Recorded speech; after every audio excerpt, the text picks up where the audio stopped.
오늘 함께 나눌 말씀의 제목은 동방에서 열방으로라는 제목으로 하나님 말씀 함께 나누겠습니다. 동방에서 열방으로. 우리는 하나님의 사랑이 얼마나 큰가, 우리의 인간의 지성으로는 도저히 깨달을 수 없는 것이 하나님의 사랑입니다. 한 번은 저희 아버님께서, 우리 목사님이시죠, 요즘 시은이를 보시면서 하나님의 사랑을 깨닫는다, 무슨 말씀인가 하니, 시은이는 할아버지가 자기를 얼마나 사랑하는지 조금도 알 수 없다는 거예요. 지금 조금도 알 수 없다. 그와 같이 하나님이 본인을, 저희 아버지를 사랑하시는 것을 나도 그렇게 알지 못한다. 그러나 그만큼 크신 사랑으로 나를 사랑하신다라는 것을 아신다는 거죠. 그게 그만큼 하나님이 얼마나 우리를 사랑하시는가에 대해서는 우리가 우리의 인간의 지성으로는 도저히 깨달을 수 없는 것입니다. 사실 우리가 부모님의 사랑을 깨닫는다는 것 자체도 매우 조심스러운 말이죠. 우리가 부모의 사랑을 깨닫는다. 참 그거는 우리가 하기 어려운 말입니다. 근데 제가 오늘 이 말씀을 왜 드리냐면, 하나님은 그러한 사랑 때문에 우리를 향한 뜨거운 열정을 가지고 계십니다. 어떤 뜨거운 열정을 가지고 계시느냐? 하나님 나라의 더욱 온전한 자로, 더욱 완전한 자로 만들어 가시기를 원하시는 하나님의 열정, 그 하나님의 열심, 그 무엇으로부터 나오냐? 우리가 이해할 수 없는 그 크신 하나님의 사랑으로부터 나온다. 우리가 이 관점을 놓치지 않으면 욥기를 풀어가는 데 너무나 중요한 기준이 되고, 욥기뿐만 아니라 우리의 삶 속에서 만나는 이해하기 어려운 고난이나 어려운 상황 가운데 이것을 주님의 아름다운 신부로 나를 단장시키기 위한 신부 단장이구나 라고 우리가 깨달으신다면 100% 정확한 상황에 대한 이해인 것입니다. 그런 관점에서 우리가 오늘 동방에서 열방으로라는 제목으로 우리 이 욥기서를 좀 처음부터 풀어가 보도록 하겠습니다. 본문이 원래는 5절까지지만은 12절까지 봤는데요. 자, 먼저 이 두 부분으로 본문을 두 부분 나누겠습니다. 1절에서부터 5절까지, 그리고 6절에서부터 12절까지 우리가 좀 말씀을 살펴보겠습니다. 1절에서부터 5절까지는 어떤 내용이 주를 이루고 있냐면, 욥은 어떤 인물인가에 대한 내용이 나오고 있어요. 욥은 어떤 사람인가에 대한 내용이 나옵니다. 1절 보시면 이렇게 나와 있습니다. 그 사람은 온전하고 정직하여 하나님을 경외하며 악에서 떠난 자더라. 악에서 떠난 자더라. 이 부분을 우리가 한 단어씩 풀어서 해야 되겠지만, 그거는 제가 나중에 주일에 욥기서를 또 설교하게 될 때가 되면 그때 자세하게 한 단어씩 제가, 왜냐하면 이게 히브리어에서의 느낌과 헬라어서의 느낌이 상당히 조금 차이가 있어요. 같은 말이지만. 그래서 그 부분을 우리가 좀 더 나중에 자세하게 좀 살펴보겠습니다. 핵심은 이겁니다. 욥은 그의 신앙 행실이 매우 탁월한 사람이었다.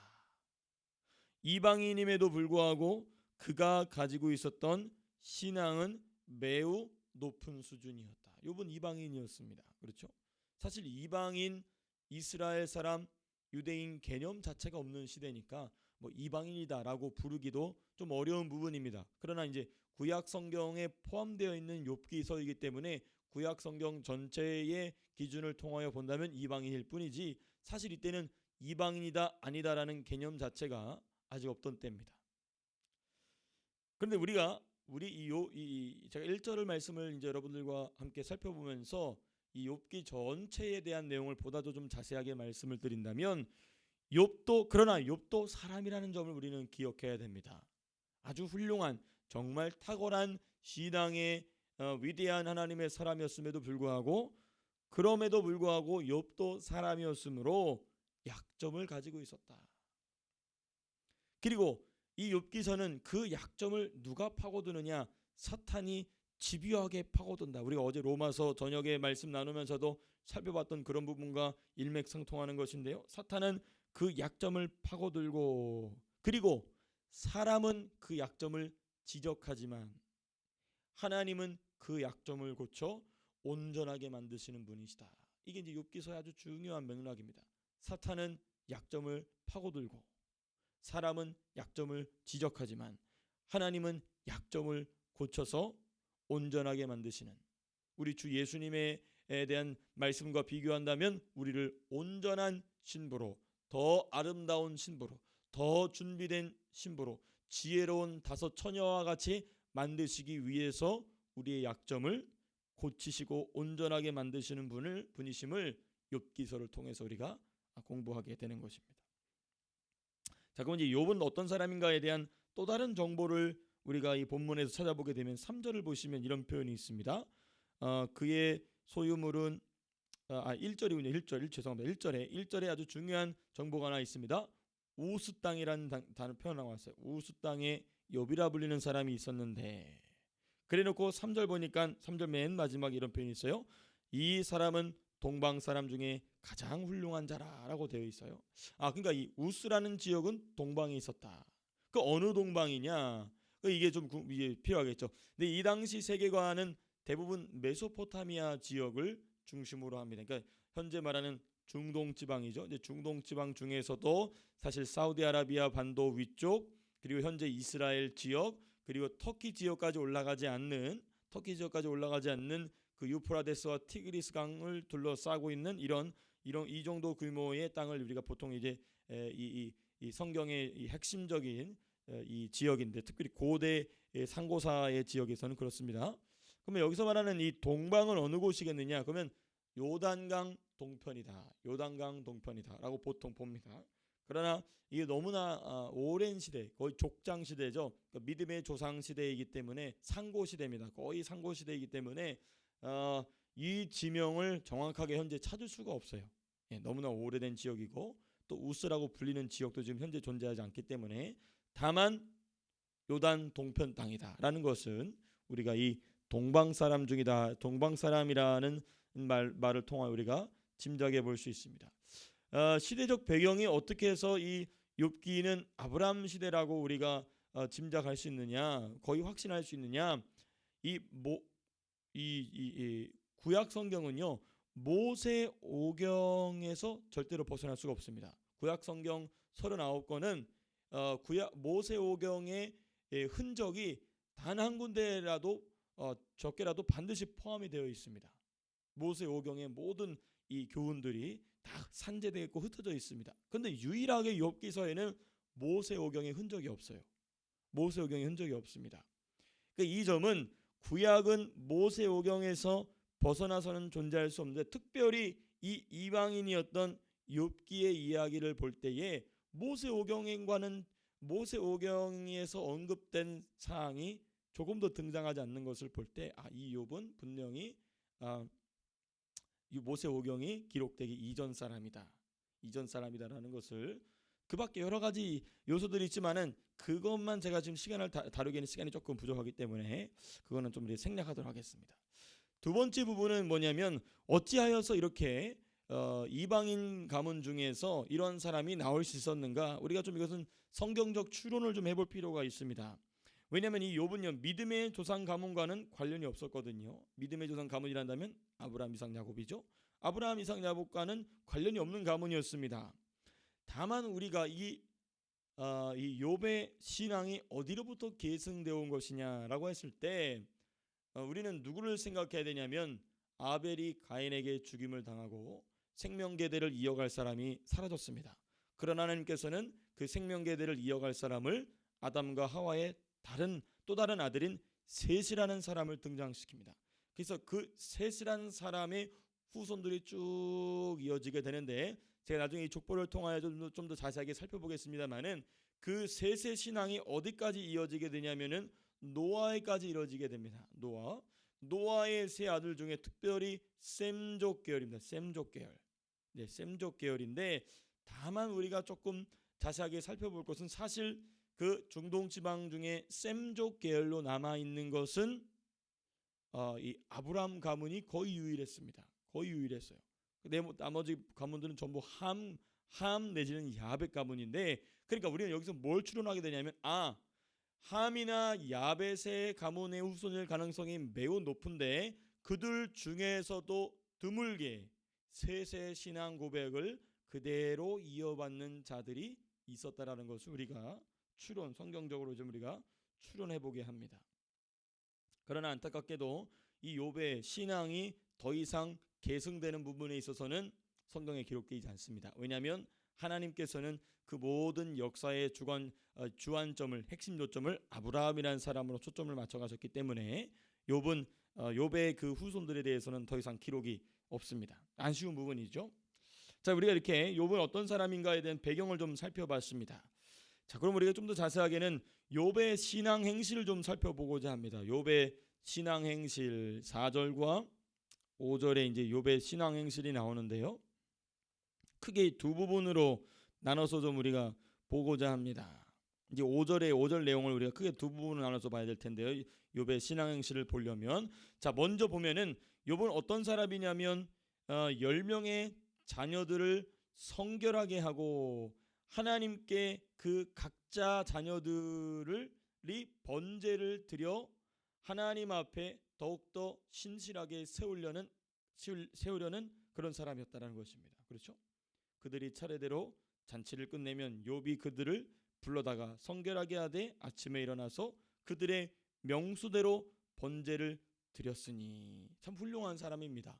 하나님 앞에 자기 자녀를 바르게 세우기 위해서 이렇게 성결례와 이 번제를 드렸다는 것입니다. 자, 근데 물론 여기서 보면은 이 번제나 성결례가 모세오경에서 나온 거 아닙니다. 이건 뭐냐면 모세 율법이 기록되기 전에 구전법으로 계승된 율법의 모습입니다. 그러니까 이번은 이제 우리가 아담과 하와가 타락한 이후에 하나님께로부터 받았던 하나님께 제사 드리는 방법, 아벨도 알고 있지 않았습니까? 가인과 아벨이 그 문제로 이 가인이 아벨을 죽이지 않았습니까? 그러니까 그렇게 그때에 계승되어 왔던 하나님을 섬기는 구전법, 글로 기록된 때가 아닌 입에서 입으로 전달되는 하나님의 그 구전법이 욥에게도 그대로 계승이 됐고 그것을 가지고 욥은 자기 아들들, 자기 자녀들을 하나님 앞에 성결하게 세웠다. 중요한 점은 이겁니다.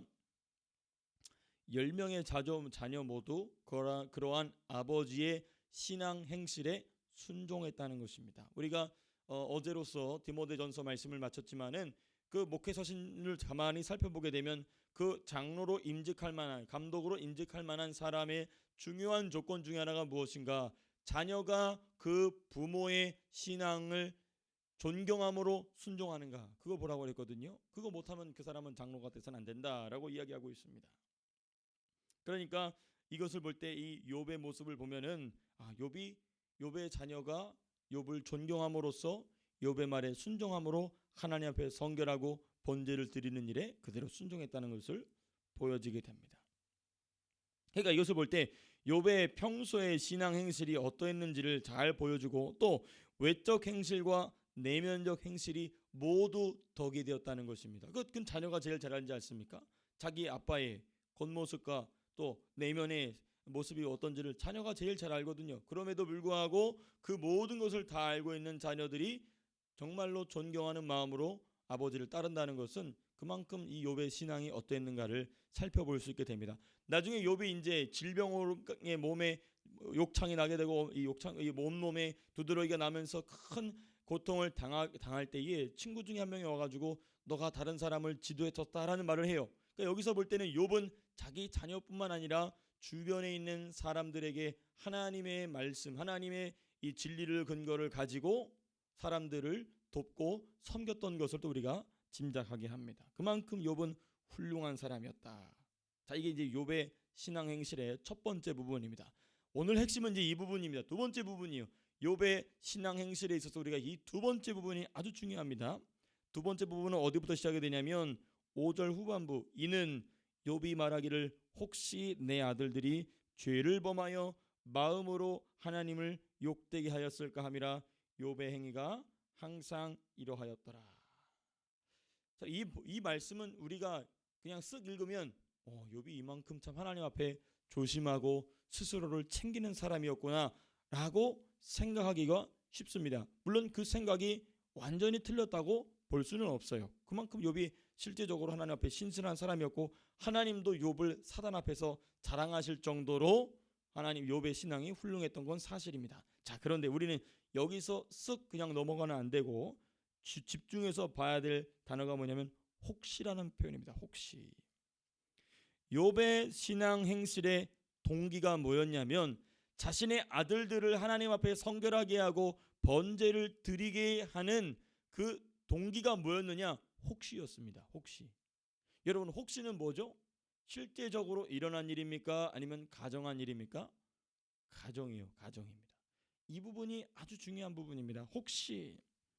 여러분이 혹시라는 마음은 무엇으로부터 나오냐? 오늘 본문에 의해서 지금 욥이 가지고 있는 이 혹시라는 태도는 무엇으로부터 나온 거냐면 염려와 걱정의 마음으로부터 나왔습니다. 거기 보죠. 하나님을 욕되게 하였을까 하는 염려와 걱정. 실제로 그렇게 됐는지 안 됐는지는 몰라요. 누구의 마음 속에서만 그게 일어났을, 그렇게 되면 어떻게 했을까라는 혹시라는 마음이 누구 마음 속에 있는 거냐면 지금 욥의 마음 속에 있는 것입니다. 심지어 욥은 어디까지 걱정하냐면 욥의 자녀들의 마음까지 염려하고 걱정하고 있습니다. 물론 이건 참 대단한 일입니다. 구약 시대에 사람의 행위를 중요하게 여기는 것이 굉장히 핵심적인 신앙의 행실로서 가르침받던 시대가 이 구약입니다. 물론 본질도 함께 있지만, 그런데 욥의 신앙의 깊이가 어디까지 들어갔느냐를 우리가 짐작할 수 있는 부분이 바로 이 부분이기도 합니다만은, 왜냐? 눈에 보이는 행실뿐만 아니라 이 자녀들의 마음속의 움직임까지 욥이 염려하고 있고 살펴보고 있다는 것은 그만큼 신앙의 수준이 깊다는 것이죠. 그런데 우리가 제가 여기서 좀 집중하면서 살펴보자는 것은 욥이 그렇게 마음까지, 자기 눈에 보이지 않는 자녀들의 마음과 생각까지 염려하고 걱정하는 그 혹시의 마음이 하나님께 제사 드리는 동기였다는 것입니다. 이 부분 아주 중요합니다. 하나님께 제사 드리는 동기는 감사와 감격이 핵심이 되어야 됩니다. 근데 지금 욥이 자녀들을 하나님 앞에 세우고 성결하게 하고 제사를 드리게 할 때를, 이 동기를 보게 되면 혹시라는 태도입니다. 혹시라는 태도. 우리가 물론 죄를 정말로 지었으면 정말 구약적인 방법으로는 성결례를 하고 하나님 앞에 제사를 드려서 속죄제를, 속건제를 드려야죠. 그런데 만약에라는 것을 가지고는 하나님 앞에 예배드릴 수 하나님 앞에 제사를 드릴 수는 없는 것입니다. 만약에라는 것을 가지고는 하나님 앞에 제사를 드릴 수는 없다. 그렇죠? 율법은 어디도 그런 얘기를 하고 있지 않아요. 정확하게 자기도 알고 남도 아는 죄의 문제를 가지고 하나님 앞에 가야지, 일어나지도 않은 우리의 가상 속에서 염려와 근심과 걱정, 혹시라는 마음을 가지고 하나님 앞에 제사를 드리는 것은 옳지 않은 일인 것입니다. 자, 물론 이제 우리는 계속해서 염두에 둬야 됩니다. 욥의 신앙은 매우 탁월한 사람이었다. 매우 깊은 사람이었다. 그러나 이런 부분들을 하나님께서 고쳐 나가심으로 더욱 욥을 아름답게 만들고자 하신다는 점을 가지고, 그 부분을 가지고 우리가 욥기서를 봐야 우리가 이 헷갈리지 않습니다. 균형을 잃어버리지 않습니다. 그러니까 조금 더 자세히 살펴보면 일견 욥이 그만큼 하나님 앞에 바르게 서려고 했던 것으로 우리가 생각할 수 있습니다. 맞아요. 그런 거 맞습니다. 그런데 조금 더 깊이 살펴보게 되면 욥은 사람의 행실로 하나님 앞에 설 수 있다고 생각하고 있는 것입니다. 중요합니다. 하나님 앞에 이렇게 해가지고 이렇게 제사 드리고 성결을 해서 정결하게 세울 수 있다라고 욥은 생각하고 있었다는 것입니다. 그래서 나중에 우리가 욥기 나중에 3장 25절 보십시오. 욥이 뭐라고 얘기하냐면 내가 두려워하던 것이 내게 임했다라고 얘기해요. 욥기 3장 25절 보시면, 그러니까 이런 일이 일어날 것을 욥은 두려워하고 있었다는 거예요. 그걸 왜 두려워합니까? 그걸 틈타고 마귀가 틈타는 것입니다. 그 생각을 틈타고 그 약점을 틈타고 마귀가 와서 그렇게 만들어 버리는 것이죠. 그리고 나중에 하나님을 대면했을 때, 하나님을 직면했을 때 나타나는 그 욥의 대화를 통하여 드러나게 되는 욥의 약점이 잘 드러납니다. 그러니까 우리가 우러러보기 어려운 신앙의 수준에 올라가 있던 욥도 역시 연약한 부분이 있었고, 하나님께서는 그것을 뜨거운 사랑으로 고쳐주셔서 더 아름다운 주님의 신부로 만들어 가시는 과정이라는 관점을 볼 때, 우리는 욥이 고난을 어떻게 당했다라는 그 부분보다도, 그것도 중요하지만은 욥이 어찌하여서 이런 과정에 들어가게 됐는가를 살펴보는 것은 더 중요하다는 것입니다.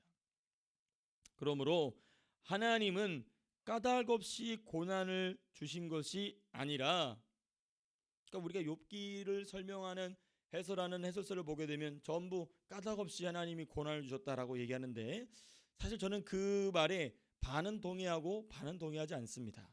왜냐하면 이제 까닭없이 고난을 주셨다는 얘기를 또 다른 누구에게도 적용이 되냐면 아브라함에게 적용이 되거든요. 하나님께서 갑자기 아브라함에게 아들을 안 주시고 약 12년, 9년에서 12년 동안의 기간 동안 말씀하지 않으셨다. 총 한 20년에서 30여 년 동안 아들을 주지 않은 이유를 알 수 없다고 하는데 아닙니다. 이유가 다 있었어요. 마찬가지입니다. 우리가 물론 모든 고난에 있어서 모든 이유를 다 찾을 수는 없죠. 그러나 하나님께는 있다는 것입니다. 우리는 알 수 없어도 하나님께는 있다는 것입니다. 근데 특별히 오늘 욥기서 같은 경우는 욥이 왜 고난의 가정으로 돌아가게 됐는가에 대해서 하나님만이 알고 계시던 비밀이 욥기서에서 드러나게 됐다는 것입니다. 그러니까 하나님은 까닭없이 욥에게 고난을 주신 것이 아니라 궁극적인 목적은 뭐냐? 3절 이렇게 나와 있죠. 동방 사람 중에 가장 훌륭한 자라. 동방 사람 중에 가장 훌륭한 욥의 신앙 행실을 동방이 아닌 열방 가운데의 가장 훌륭한 신앙으로 성장시키시기 위한 하나님의 사랑과 축복의 도구가 고난이었다는 것입니다. 이게 욥기를 관통해 나가는 아주 중요한 욥기의 해석 원리인 것이죠. 그래서 제가 이제 이 다음 부분이 이제 상당한 또 부분이 나오게 되는데 제가 이 본문을 다 설명할 수 있을 줄로 알고 제가 12절까지 본문을 정했는데요. 아마 여기까지 오늘 설명을 마치고 그 다음에 이어서 내일 이 부분에 대해서 더 이어서 좀 말씀을 상고해봐야 될 것 같습니다. 다시 말씀을 정돈하면서 말씀드린다면은 이것입니다. 하나님께서는 욥을 동방에서 뛰어난 자가 아니라 이제는 열방으로 역사 속에서 신앙의 롤 모델로 만들어 놓으시기 위해서 하나님은 욥에게 고난을 주시고 그 고난을 주신 직접적인 요인은 지금 이 욥이 가지고 있었던 혹시라는 이 태도. 왜냐하면 이 태도는요 무엇과 연결이 되냐면 이 약점은 무엇부터 나오냐면 하나님을 두려움으로 섬기게 한다는 것입니다. 그렇죠? 이 혹시라는 태도가 하나님을 두려움으로 섬기게 돼요. 근데 이 하나님께서 참 이게 신비한 게 뭐냐면 제가 6절부터 12절 말씀을 포기하니까 오늘 설교하기로 포기하니까 더 설명할 수 있는 내용이 더 이제 추가가 되는데 하나님께서 왜 욥기서를 구약 성경에 넣어 놓으셨느냐? 왜냐하면 우리가 이 욥기의 혹시라는 태도가 어떤 태도로 나중에 점차 커지게 되냐면 이스라엘 백성 가운데 율법주의로 커지게 됩니다. 왜냐하면 하나님의 말씀인 율법을 기계적으로 섬기면 자기에게는 의로움이 온다라는 착각이 나중에 율법주의로 가게 되고 그것이 점차 심해져서 바리새인들이 나오게 되는 거지 않습니까? 그러니까 이 욥기서는 유대인도 아니었던 사람이 가지고 있었던 이스라엘 사람이 아니었음에도 불구하고 가지고 있었던 그 유대인들의 잘못된 신앙 행실을 지적할 수 있는 아주 중요한 근거가 욥기서인 겁니다. 그러니까 우리가 하나님 앞에 성결례를 행하고 하나님 앞에 번제를 드림으로 정결해지는 것이 아니라 하나님의 은혜로 정결하게 되고 그 하나님의 은혜로 정결하게 된 그 과정 가운데 컨퍼메이션 확증으로 드리는 것이 제사다라는 것을 이 욥기서를 통해서 이미 모세오경이 나오기 전에 하나님이 이 말씀을 구약 성경에 딱 박아 놓으신 겁니다.